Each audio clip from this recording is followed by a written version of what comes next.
حصول برکت کے لیے پاک کا نذرانہ پیش کیجیے۔ الصلاۃ والسلام علیک یا سیدی یا رسول اللہ، الصلاۃ والسلام علیک یا سیدی یا حبیب اللہ، الصلاۃ والسلام علیک یا رحمۃ للعالمین۔ میرے مسلک کے عظیم رہنما عزیزم حضرت علامہ مولانا سرفراز حسین آسی صاحب، حقیقت تو یہ ہے کہ آپ کا ہی خطاب سننے کو دل کرتا ہے بار بار، اور یہاں پر حاضری جو ہے وہ خالصتاً میرے برادر محترم الحافظ القاری علی احمد صاحب، جن کے ساتھ کم و بیش 27-28 سال پرانی رفاقتیں تھیں، جامعہ فریدیہ کی درسگاہوں میں ہم اکٹھے سبق پڑھتے رہے، بڑی ان کے ساتھ یادگاریں تھیں۔ بس یہ اللہ رب العزت کی تقسیم ہے کہ اس نے مجھ جیسے نکمے کو اس قابل بنا دیا کہ ہم دین کے خادم بن گئے، اور ہمارے برادر محترم الحافظ القاری علی احمد صاحب زندگی کے مشاغل میں اپنے بچوں کا پیٹ پالنے میں مصروف رہے۔ میں نے ان کو گلی گلی کوچا کوچا اپنے بچوں کی خاطر محنت کرتے دیکھا، اور یہ کوئی چھوٹی بات نہیں ہے۔ آپ کے اور میرے آقا صلی اللہ علیہ وآلہ وسلم کی بارگاہ میں ایک صحابی آئے، حضور سے ہاتھ ملایا، اور ہاتھ پر نشان بنے ہوئے تھے محنت کر کر کے، گانٹھیں بنی ہوئی تھی، جس کو پنجابی میں ہم گنڈ کہتے ہیں۔ بار بار کسی کا کام کرنے کی وجہ سے، کلہاڑی کا کام کرنے کی وجہ سے ہاتھوں پر نشان بنے ہوئے تھے۔ حضور نے محسوس فرمایا، پیارے آقا علیہ الصلوۃ والسلام نے اس اپنے صحابی کا ہاتھ پکڑ لیا اور صحابہ کو مخاطب کر کے فرمایا میرے صحابہ، تم میں سے کون کون چاہتا ہے کہ میں جنتی بندے کی زیارت کر لوں؟ سارے صحابہ بیک زبان عرض کرتے ہیں، یا رسول اللہ، ہم سارے چاہتے ہیں کہ جنتی بندے کی زیارت کریں۔ حضور نے فرمایا کہ جس نے جنتی بندے کی زیارت کرنی ہے وہ اس بندے کی زیارت کر لے، اور ساتھ ہی فرمایا القاسب حبیب اللہ، فرمایا ہاتھ سے کمانے والا اللہ کا دوست ہے، او کما قال رسول اللہ صلی اللہ علیہ وآلہ وسلم۔ اللہ رب العزت مرحوم ہمارے بھائی کو اپنے جوار رحمت میں جگہ عطا فرمائے۔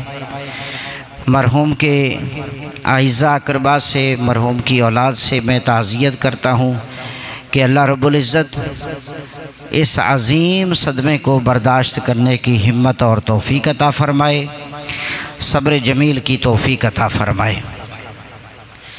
محترم حاضرین، ہم سب کلخانی کی تقریب میں شریک ہیں، اور ہم دینی معاملات کے اندر کچھ زیادہ ہی کمزور ہیں۔ باتیں سنانے والے بعض اوقات ہمیں باتیں سنا کے پھسلا دیتے ہیں، اور بہت سارے لوگوں کا مزاج کچھ اس طرح ہوتا ہے کہ ایک ہی سوال بار بار کرتے ہیں، اور ہمارے لوگ ہر بار بھول کر ہم سے پوچھتے ہیں کہ یہ جائز ہے یا ناجائز ہے۔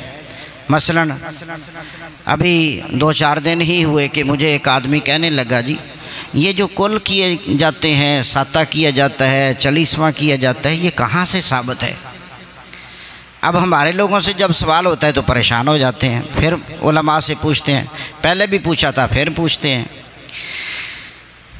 میں نے اس کو ایک سادہ سا جواب دیا، میں نے کہا جی یہ کل ساتہ 40واں یوں سمجھیے ہمارے علاقائی نام ہیں۔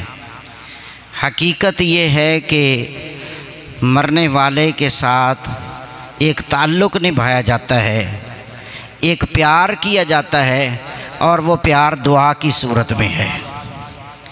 اسی بات کا ذکر آپ کے اور میرے رب جل شانہ نے قرآن مجید فرقان حمید کے 28ویں پارے کی سورہ حشر میں فرمایا۔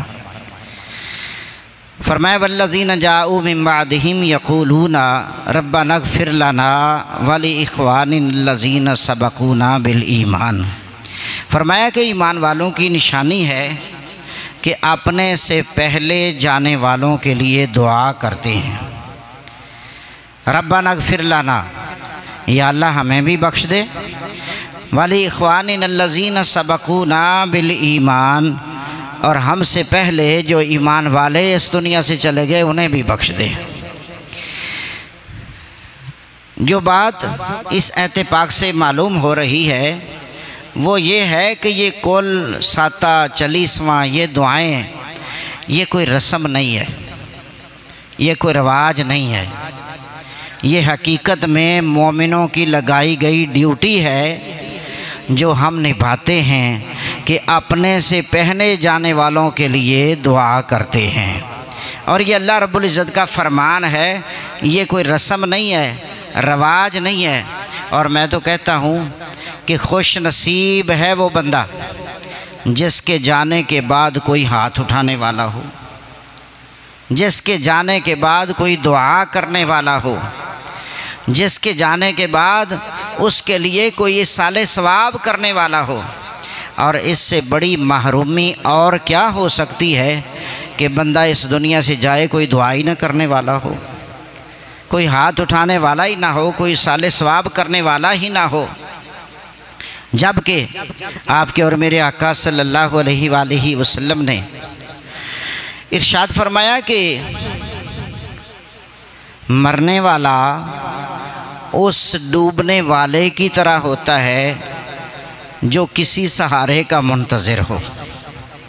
جب بندہ پانی کے اندر تیر رہا ہو اور وہ جان بچانے کا سہارا تلاش کر رہا ہو تو اس کو گھاس کا تنکا بھی نظر آئے تو اس کے ساتھ بھی اس کا حوصلہ بڑھ جاتا ہے کہ میرے لیے کوئی سہارا بن گیا۔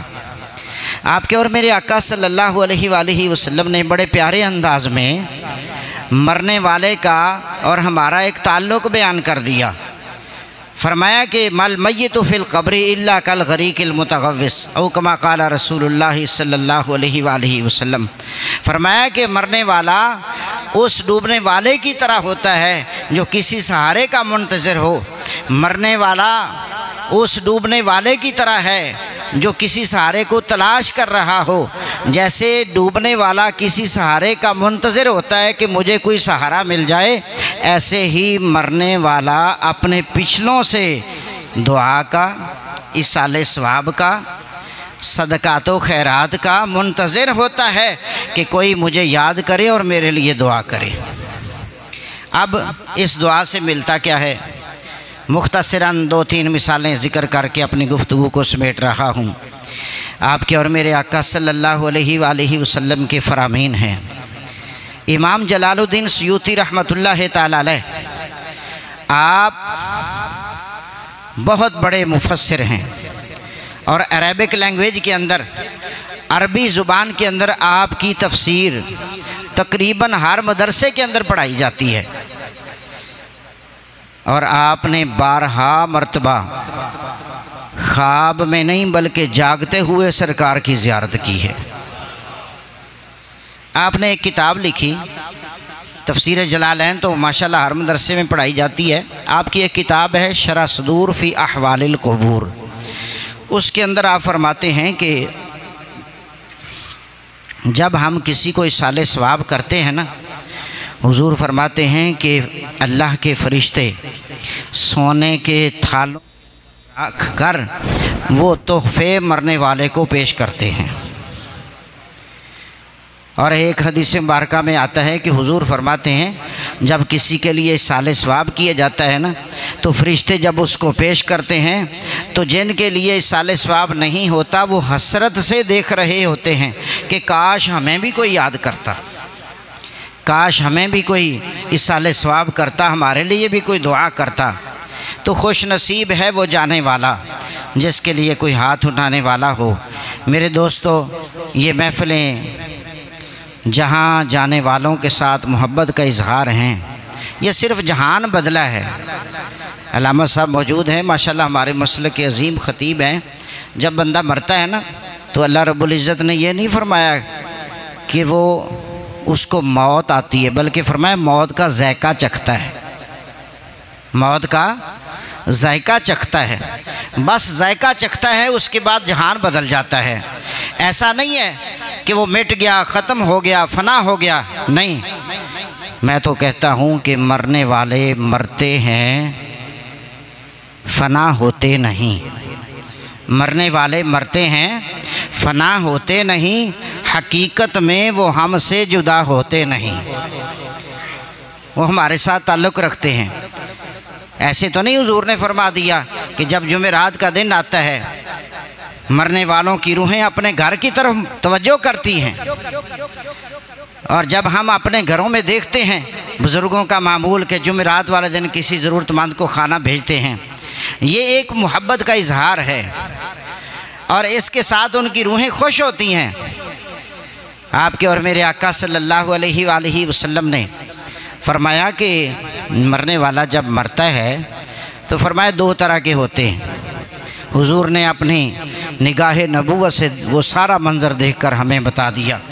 حضور نے فرمایا کہ کچھ مرنے والے وہ ہوتے ہیں کہ جو اپنے اٹھانے والوں کو کہتے ہیں مجھے کہاں لے کے جا رہے ہو، وہ چیختے ہیں، چلاتے ہیں، آہو بکا کرتے ہیں، اور حضور فرماتے ہیں کہ ان کے رونے کو، ان کی آہو بکا کو، ان کی چیخ پکار کو فرمایا انسان اور جن کے علاوہ ہر شے سنتی ہے، وہ گھبراتے ہیں۔ ایک وہ مرنے والے ہوتے ہیں، اور دوسرے وہ ہوتے ہیں کہ کلمہ شہادت کی آوازوں میں جب ان کی میت لے جائی جا رہی ہوتی ہے تو اپنے اٹھانے والوں سے کہتے ہیں قدمونی قدمونی قدمونی، تم دیر کر رہے ہو، مجھے جلدی پہنچا دو۔ کیوں؟ اس لیے کہ اس کو پتہ ہوتا ہے میں نے جیسے ہی قبر میں جانا ہے تو میں نے اس چہرہ والدعا کی زیارت کرنی ہے جن کا نام اس میں گرامی میں ساری زندگی سنتا رہا، جن کا کلمہ شریف لا الہ الا اللہ محمد رسول اللہ پڑھتا رہا۔ آج میں اس چہرے کی زیارت کروں گا، اس لیے پھر وہ اپنے اٹھانے والوں سے کہتا ہے جلدی کرو جلدی کرو جلدی کرو، مجھے جلدی پہنچاؤ۔ آج یہ چلتی ہوئی سانسیں، یہ ہمارے پاس مہلت ہمیں درس دے رہی ہے، ہمیں سبق دے رہی ہے کہ اپنی زندگیاں سنوار لو۔ ہمارا بھائی اس دنیا سے چلا گیا، اپنی زندگی کی سانسیں پوری کر کے اس جہان کو چھوڑ کے، عالم حیات کو چھوڑ کے عالم برزخ میں چلا گیا۔ ہمیں سبق دے دیا کہ میرے بھائیوں، میرے بیٹوں، میرے بزرگوں، تم نے بھی میرے پیچھے آنا ہے۔ ہمارے پاس یہ چلتی ہوئی سانسیں مہلت ہیں اللہ رب العزت کی طرف سے کہ ہم اپنی زندگیوں کی اصلاح کریں۔ اللہ رب العزت ہمارے بھائی مرحوم و مغفور الحافظ القاری علی احمد صاحب کی مغفرت فرمائے، کروٹ کروٹ ان کو جنت کی ہوائیں اور فضائیں نصیب فرمائے۔ جتنے ان کے اعزاء اقربا اس غم سے دوچار ہیں، اللہ رب العزت حوصلہ اور صبر عطا فرمائے، ہم سب کی حاضری قبول فرمائے، آمین۔ وصلی اللہ تعالی علیہ وسلم۔